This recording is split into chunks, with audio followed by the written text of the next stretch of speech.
Hello, everyone. Good morning. Thank you for joining us, Ms. Judith, and also Mr. Nasir. Thank you for joining us. My name is Adejimo Ridwan Suleiman. I'm going to be your instructor for this data analysis with Power BI workshop organized by Business Data Laboratory.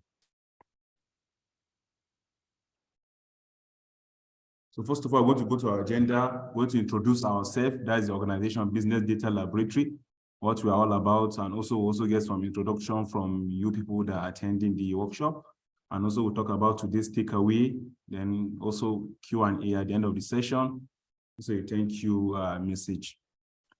So first of all, before I go to today's takeaway, introduce myself. My name is Adejimo Ridwan Suleiman. I'm a data scientist and also an instructor at Business Data Laboratory. So I would like to know more about you, Mr. Nasir, and also Ms. Judith. Where you're calling from, and also your profession, and why you decided to take this particular workshop. So, Mr. Nasir, are you there? Okay, Mr. Nasir? Okay, what about Ms. Judith? Okay, good morning. Thank you very much for this opportunity. My name is Judith Ofonedu. From Bauchi. I base in Bauchi. Okay. And why I'm taking this course is because I'm a graduate of mathematics, which I want to go ahead with statistics. I want to do my master's in statistics, and I want to go into R and analytics, data analytics. I want to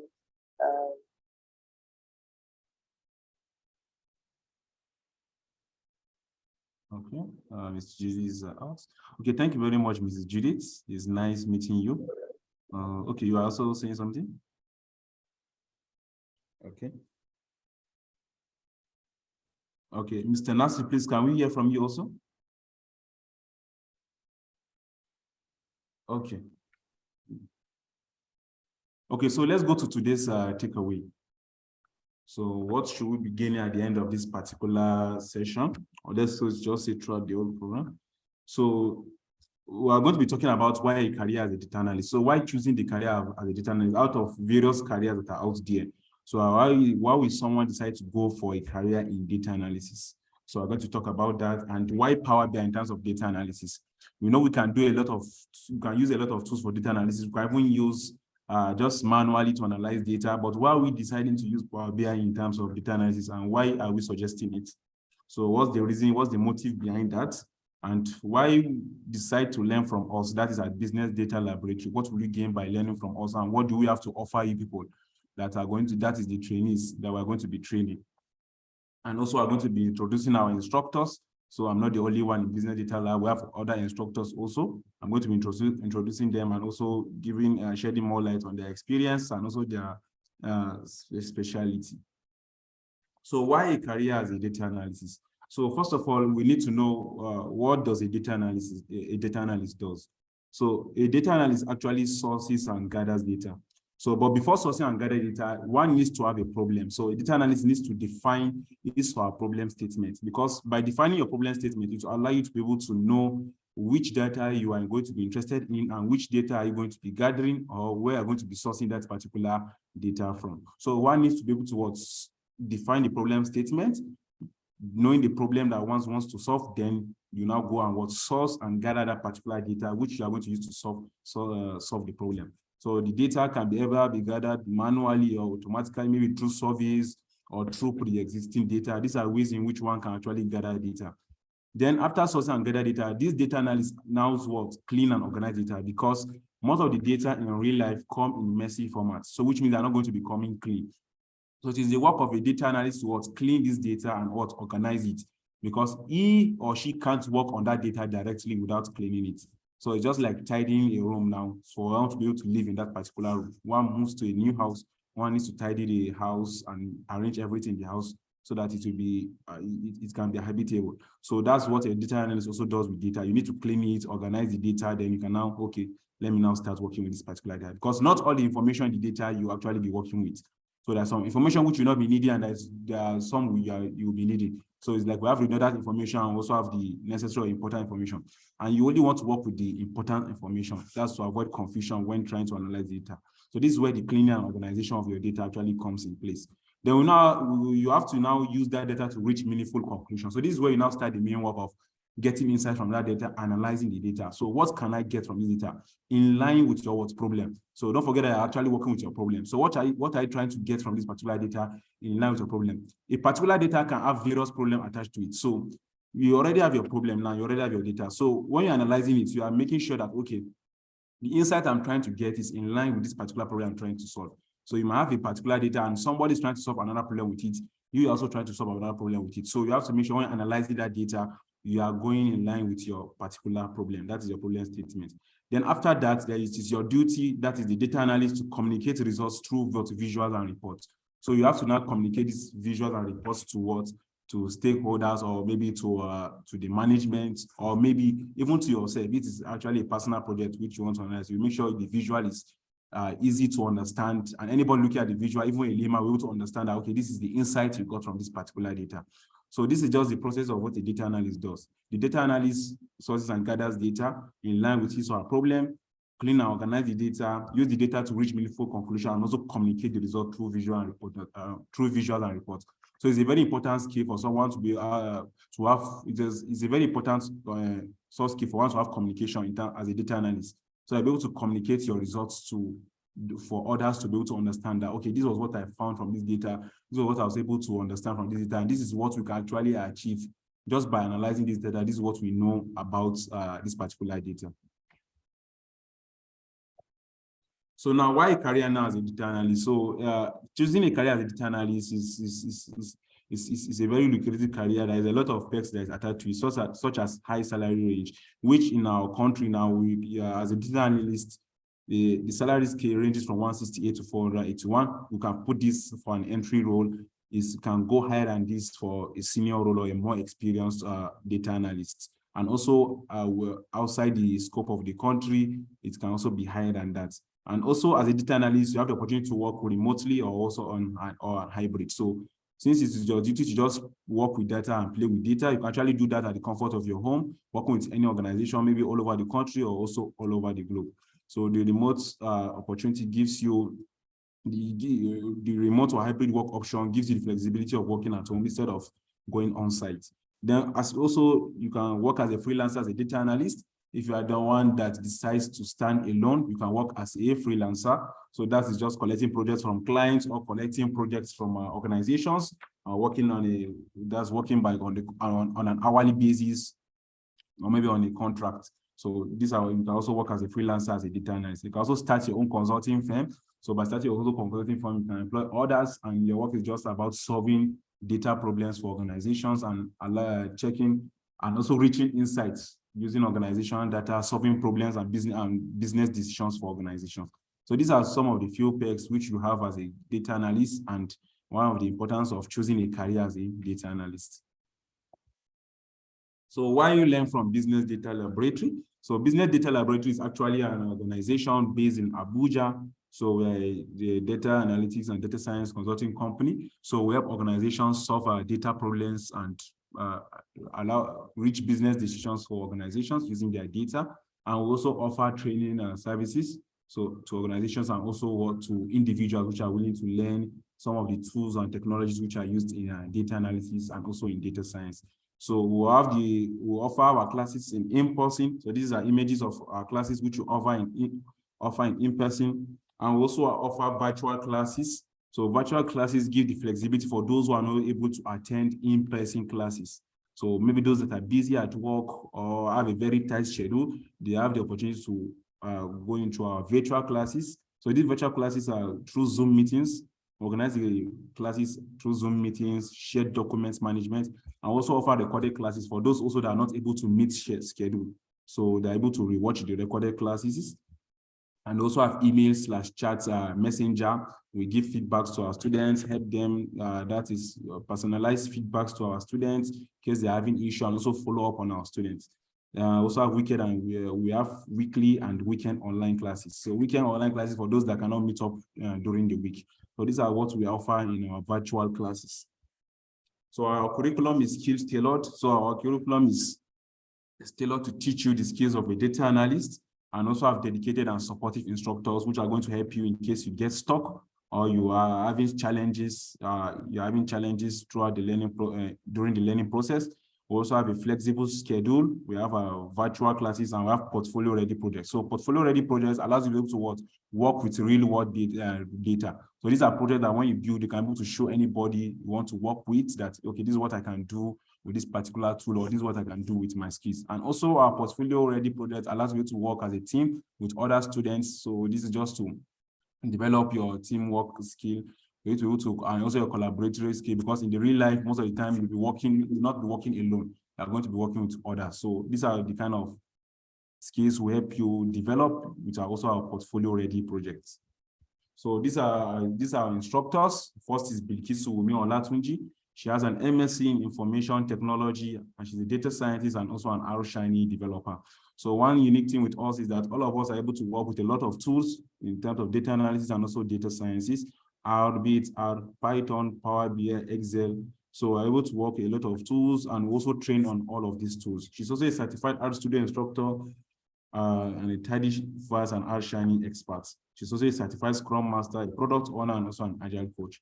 The next instructor is Amanyiraho Robinson from Uganda, who is also a statistician, a data scientist, and R-Shiny developer, and also a certified art studio instructor and a Tidyverse expert. The next is I, that I'm conducting this particular session, Adejumo Ridwan Suleiman. I'm also a statistician, a data scientist, and R-Shiny developer, and also an instructor on Udemy.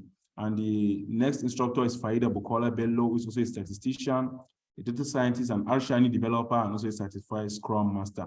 So we are the ones that are going to be training you in our classes, and all of us are certified experts in the field of data analysis and also data science. So now, to the main topic of the day, which is Power BI for data analysis. So I know some of us will be hearing of Power BI, Power BI, Power BI. So what is Power BI? So Power BI is a data visualization software. So when we talk about in terms of building graphs and building visualizations, so tools like Power BI usually come out. So because it's a data visualization software, you need to draw graphs, to draw graphical representation, because it's a popular saying that a picture speaks 1,000 words. So instead of just creating a report in an Excel sheet with numbers, why don't you just summarize these reports or these facts and figures into a simple graph in which anybody, even a layman, can understand? So this is what Power BI achieves to solve.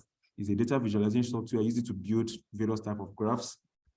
It's also a business intelligence tool. So when we talk about business intelligence, we mean a tool that is used for solving business problems and also driving business-based decisions. So it's a business intelligence tool and is used in a lot of businesses. So to create reports for these businesses, and to be able to see if a particular business is meeting its or her targets, or what are the problems which they can solve using their data. And also we use Power BI to create reports and dashboards. So when we talk about reports in Power BI, we're not talking about a Word document or maybe a PDF file. We're just talking of a single page. It's just a single page. So this page can be containing a lot of graphs. So these graphs are going to be summarizing details about the data which one is working with. So and also dashboards. So reports and dashboards. So reports is made up of what? Various dashboards. So these are what Power BI is used for. A data visualization software is also a BI tool and also used for creating reports and dashboards. So why are we now choosing Power BI? Why do we decide to use Power BI? So the first thing, that Power BI is free and easy to use. So Power BI is free and easy to use. You can just download it. Once you download it, you can use it. So you don't need to pay for it, unlike other softwares. So that softwares which you pay for monthly, proprietary softwares, you pay for it monthly or you pay for it yearly. So unlike those softwares, Power BI is actually free and easy to use. So you can also integrate it with Office product because it's a product of Microsoft. So you can easily integrate it to other Office products such as Excel, Word, PowerPoint, SharePoint. You can integrate it to a lot of Office products. So it's easy to integrate. And we know that Microsoft is a very popular, their products are popular products, especially their Office products. So Power BI is you can easily integrate it with them. get files from those and also export files to their formats is very easy with Power BI. And also connect with various data sources. So one thing we need to know that as a data analysis, your data doesn't come in just one format. So you're not going to be having a format in Excel all the time. Your data can come in a lot of formats, either from cloud providers or maybe from various survey tools. So your data can come in a lot of formats. So Power BI makes it easy for you to be able to connect to these data sources. So you're able to connect to these data sources, retrieve data, and be able to analyze the data in Power BI. Then you can also share reports and collaborate with others. One interesting thing with Power BI is that you can actually collaborate. It makes collaboration easy. So instead of just sharing a file and the person opens the file on his or her PC and work on it. So with Power BI, you just enable collaboration with anybody, and one or two or more people can be working on the same project. And you can also share a report with others easy, maybe with the management or stakeholders. You can easily share your report with others easy with Power BI. So how do you now set up Power BI? So the easiest way to set up Power BI is just going to your Microsoft Store. That's if you're on Windows, you go to your Microsoft Store and you download Power BI. So Power BI can only work on Windows and Linux operating system. For those using a Mac, you need to be setting up some advanced configurations for you to be able to use Power BI. But on Windows, you just go to Microsoft Store and download the Power BI. And also for Linux, you can download the setup from the website. But I know the most popular OS is Microsoft. So just go to the store, you search for Power BI desktop, and you use it. So I'm going to explain the two types of Power BI. I have Power BI desktop. So this is the free version which you are going to be using on your PC. So you don't need to connect to any, you don't need to have any internet connection if you want to use the Power BI desktop. But the Power BI service is online. This is where you publish your reports and dashboards. So this is where you also collaborate with others on a particular project. So this is not actually free, this is paid. So you need to pay for this for you to be able to use it. So this is called Power BI service, while the other one is called Power BI desktop. So what are we going to be building now toward the end of this course? So this is what we're going to be building. So this is a particular organization now. And the problem that this organization is interested in is that we want to know how are we different from our competitors? Which of our competitors are actually having high market share? And also, how is our market share looking like in various countries and also over the years, and also our growth? So these are what the organization is trying to solve. So that is why we are going to be building reports for this particular organization, which is Van Hasdale. As you can see it now, this is the Van Hasdale organization. So we're going to be seeing their revenue over the years and also their growth. So I'm going to check growth and revenue. Also look at their market share in various countries and also in various products. So this allows you to see that, okay, which product are we not performing? In which country are we also not performing? And also our competitors that are also performing more than us. So these are a lot of problems which we are going to be solving using this Power BI, and also going to be using the Van Hasdale data set. So the resources we're actually going to be using, you can download them here. I'll be sharing the link in the chat. So this is it. Okay, I think let me just copy the link.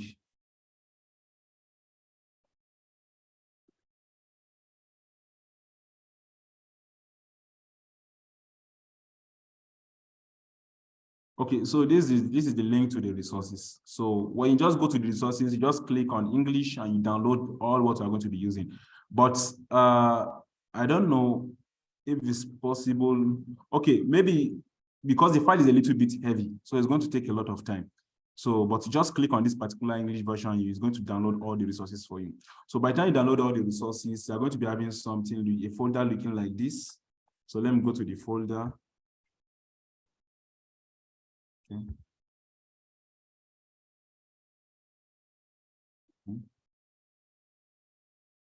So we're going to be having a folder looking like this. So you can see it. We have, though this is for the instructor, but you also have something similar to this. We're going to be having data folder, letter folder, and report. So reports are going to be seeing, okay, let me just start with the letter. Letter are going to be seeing a guide of what you are going to be building. And under reports, you are going to be seeing the solutions to each particular guide.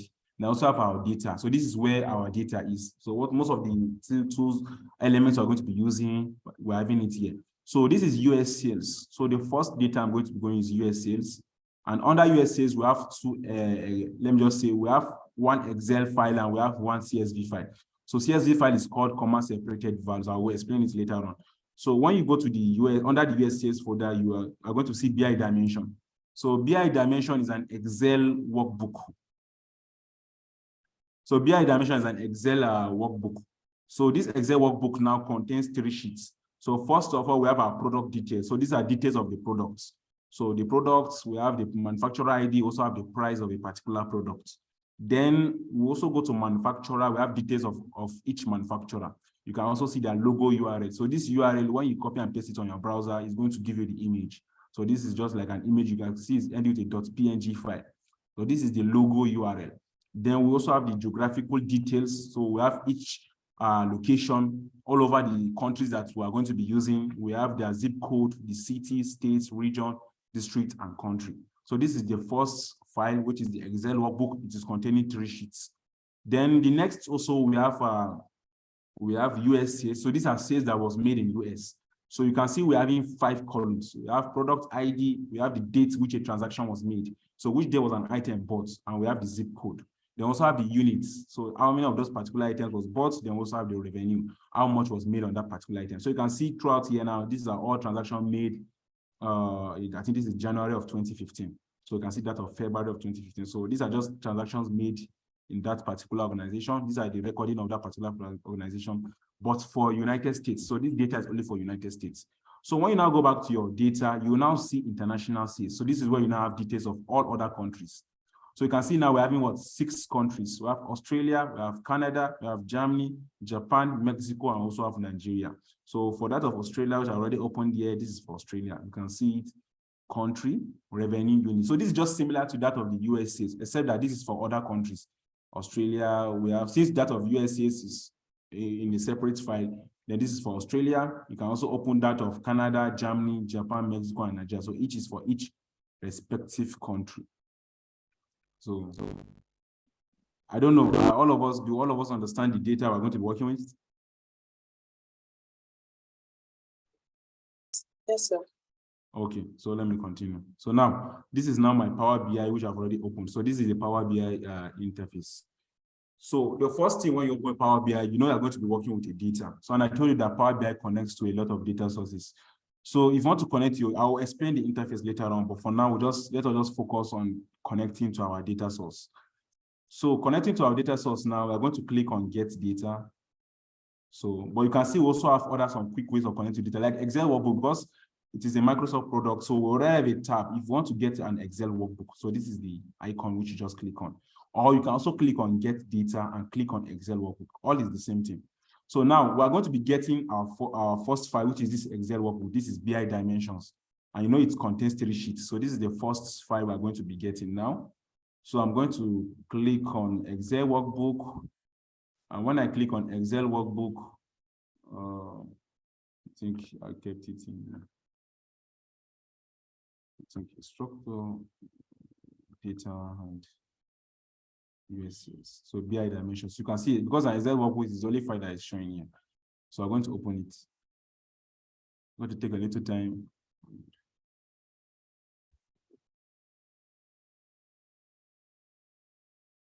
So now you can see this is our navigator tab has already opened. So what this tab wants us to do is that, okay, it is an Excel workbook and contains 3 sheets. So it's trying to tell us that, do you want to load all these particular 3 sheets or just some specific sheet you want to choose? So by clicking on one of them, you get a preview of it. You can see our products table, a preview of it. I explain this particular sheet. So I'm going to click on it. I'm going to click on the checkbox and select it. Then I can see that of the geography. So that of the geography gives us details for the geographical locations. So I'll click on the checkbox, and we also have that of manufacturer also, manufacturer details. We also need this. I'm going to click on the checkbox. So this one is just like a repetition of this particular one, so I'm not going to check it. So you have 2 options. You can either load it directly or transform data, but most of the time, the real world will be transforming data, because I told you that it's the work of the data analyst to clean and organize this particular data. So by loading it, you just load it to Power BI directly. And because this data is messy, you're likely to be having errors and also problems if you want to analyze the data like that. So what you need to do is to click on transform data. So this is where we now have Power Query. So Power Query is like, I will just put like a mini tool inside Power BI. It is used mainly for data cleaning, transformation, and also wrangling. So when you want to treat your data, you use the Power Query editor. Anything regarding data cleaning, data transformation, this is where Power Query editor comes in place. So I can just take like a mini tool inside Power BI and is used mainly for cleansing of your data and also editing of your data, or maybe you want to filter your data and not working with all the data, you use Power Query. So we have already loaded this particular file now, but we still have other files which we need to load. So instead of going back to Power BI, you can actually just use your Power Query still to load that particular file. So this is where you can click on New Source. You can see the Excel workbook, but we don't have any Excel workbook again. The only Excel workbook we have already loaded it. So the next file I want to load is a CSV file called comma separated value. So these are special type of files which are stored with comma. So that is the details in these files are separated as recorded as comma. That's why it's called the comma separated values. If I click on text CSV now, I'm going to be loading the USCS. You can see it now, USCS. I'll click on it. So this is under my data. So when you go to your data now, you can see it, click on USCS. You are going to be seeing sales. And I click on open.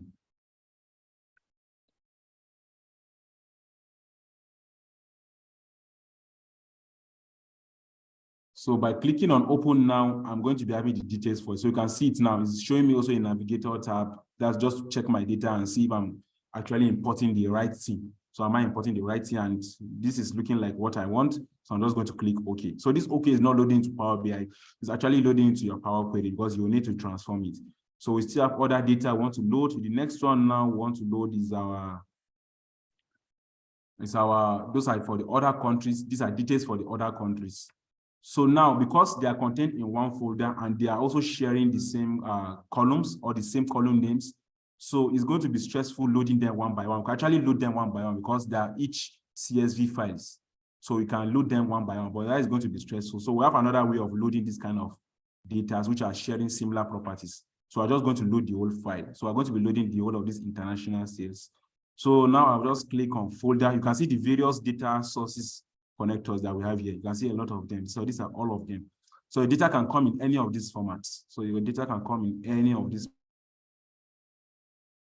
Now what we want to do is folder. So I'm going to click on folder, then click on connect. So by clicking on that is the part where all those files are. So I'll click on browse, then I'll click on this my PC, then that is where it is, the instructor, data.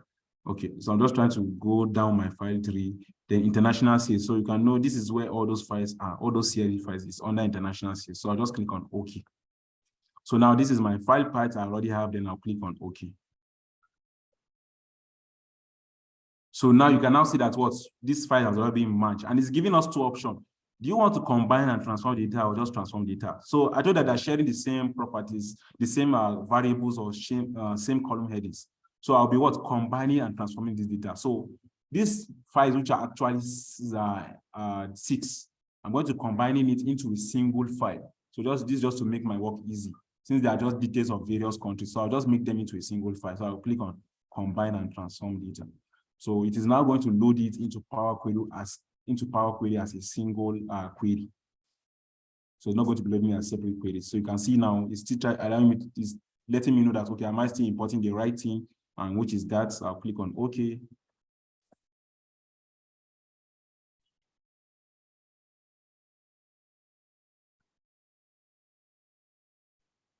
So you can now see now everything now is now a single file. So you can see it now, Australia CSV. You can see it. These are just details of Australia which we are seeing for now. So now I've already loaded all the files which we are going to be working with.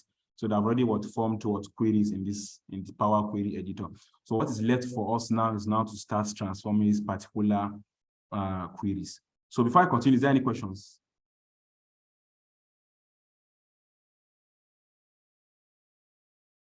Okay, hello. No questions. So where I've stopped now, is there any questions?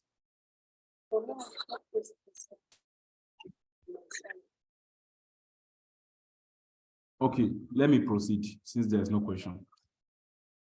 Okay, now what you're looking at now currently now is the Power Query editor. And I already explained earlier on, is this for transforming your data and also your cleaning your data. So now if you look at it now, we have our tabs at the top left hand corner. So we have the file tab. This is for file manipulation, such as closing and applying what you have already done on Power Query. We have the home. So this is the home tab. You can see the icons and the groups we have on our home tab. We also have transform for transforming your data. You have add column. So anything you see under add column is meant for column transformation, or maybe creating new columns inside your data sets. They also have the view tab. The view tab allows you to customize the view of your Power Query editor. We have the tools. We also have help. So in case you need a help, use the help tab. So now under this part, we have inside the Power Query, I can now see the pins we have. So by the left now, we have queries pin. So any query you will load. Well, let me just put it like any file you load, because when you load the file, it becomes a query in Power Query editor. So all the files you loaded, is going to be listed as here as the queries which I've already loaded, like product table is a query. We have the geography is another query. We have the manufacturer. We have the sales. We also have the international sales. So anything you see here under this particular pin now, which you can also minimize by clicking on this arrow, is your queries pin. Then also we have query settings. So this allows you to set your query. So any transformation you set on you apply on a particular query, you're going to be seeing it under applied steps. Anything you do, you're going to be seeing it under applied steps. When I start transforming data, I'm going to be seeing how this is going to be displayed on applied steps. Then also have properties now. Like now, I can change my product table now to products. I'll just click on this and change it to products. So I've already changed this now to products. So you can see it now. It's already pro. So you can actually customize your query properties from this particular query settings. So you can see it. And if you want to close it, just click on this particular place, this particular cross here.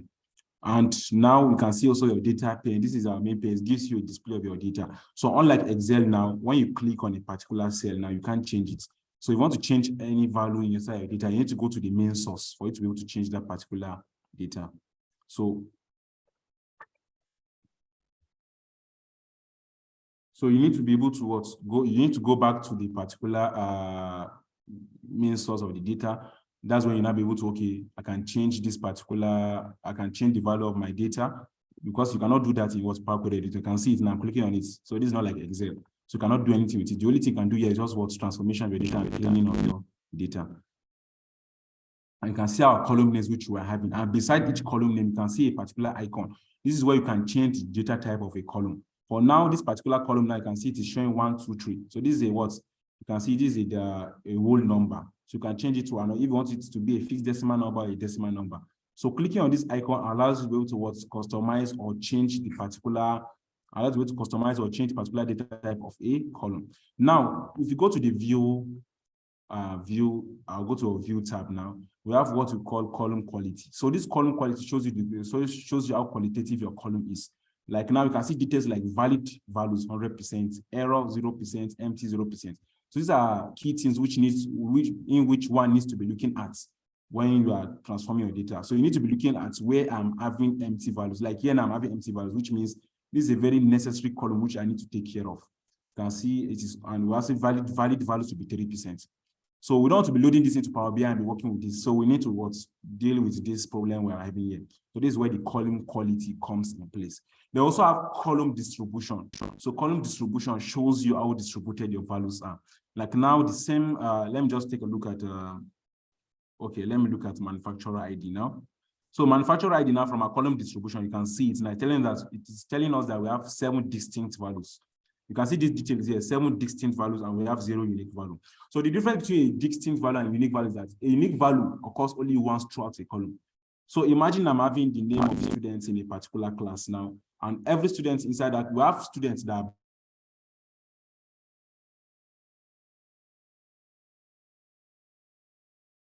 bearing John in that class, but only one value. But when you're talking of distinct value, when I'm talking of distinct value now, that name now, John, becomes a distinct value, because it is a value, even if it occurs more than one time, it will be counted as once. So now we have 7 distinct values, which means we have 7 values which occurred more than once in this particular data set, this particular column. But we have 0 unique, which means of all the values in this column, none of them appeared only once. So imagine we are having, if you now look at this now, you can see we're having 1,000 distinct and 1,000 unique. So 1,000 unique means that 1,000 of the values under this particular column appeared only once. So we have only one time, and this is an ID. That is why we're having something like that. We have only one time. We have 2 appeared once. We have 3 appeared only once. And a unique value can also be a distinct value, because unique values also be counted as distinct values. That's why we have 1,000 distinct values and also have 1,000 unique values. So this is just the difference between what distinct and unique values. So this is what the column distribution allows you to view. We also have what we call column profile. So column profile, column profile gives you your profiling of your, you can see by clicking on it now, you can see we have a new, something like a new pane in this place. So if I click on a particular column like category now, I'm going to have the profiling of this particular column, like the count, the error, and the empty. Now, you can see it is telling us that our count is what? 1,000. But one thing with Power Query is that Power Query doesn't load all your data. It only loads the top 1,000 rows of your data. If you want to see all your data, you need to load it into Power BI. So because of sometimes data might be too large, Power Query only loads the top 1,000 rows of your data. But it can give you a profiling of all your data. So you can profile your entire data set. But profiling your entire data set doesn't mean that what? All your data is loaded into Power Query. It can only tell that, okay, I've already profiled all your data sets for you, but I've not loaded all this particular data set. Like now you can see the count has already changed. So by clicking on column profiling based on entire data sets, instead of the count to be 1,000, the count becomes what? 2,412. This is the actual number of observations we have in this particular products query. You can see our error is 0. That is regarding this particular column, error is 0. We have empty values 2,334. We have distinct values 5, unique 0, just like what we saw in our column distribution. Empty string, minimum value. So this minimum and maximum actually applies to numeric values. So now you can see now this now is going to list all the values under this particular column. We have the urban column, we have the rural, urban value, rural, mixed, and youth. If we have 6 more values also in this particular data, we're going to see it here. So it's giving us the profiling based on our entire data set. But if your top 1,001 row, your top 1,000 rows, you're having only urban. If you have to click on what's column profiling based on 1,000, you're only going to be seeing what's urban. So that is why most of the time when you're working, you make sure your column profiling is based on your entire data set. But some data sets might be so large that the column profiling set is going to be taking long to load.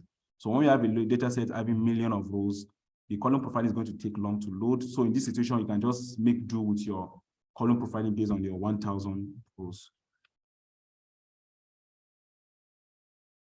Okay, so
okay, my battery is getting low, and I think we'll be pausing here for today. Tomorrow they will now start transforming this particular data. Since we already know what some of our tabs do, and we already know how we can use them. So tomorrow we'll just start transforming the data and making it ready for analyzing it in Power BI. So I don't know all what we have done so far. Do you have any questions? Okay, my question is what the data sets, the data you're using for this? Yes. I don't know if you shared it. I know you said you shared it, but I just got that off the download for the Power BI. Yeah. Okay. What will happen is that I actually shared the link currently now to where you can download it. So let me just go back to this particular link now. So I shared the link. If you can check the charts. So this is it. You just click on English here. It's going to download it for you. So but it's going to download all the files which we'll be needing. including some of the reports. You can see it now. It's trying to download this particular file. So it's a little bit heavy. That's what I was saying, that it might not be possible during the class for you to download it. But when you just, after the class now, you can just download it so that by tomorrow now, we'll know that all of us have data which we'll be working with. So you just click on, once you just click on this particular link, then you just click on English. Once you click on English, it's going to download it file for you. So the file is a little bit heavy. It's going to 300 and something. So 300 and something MB. So thank you, sir. Okay, thank you.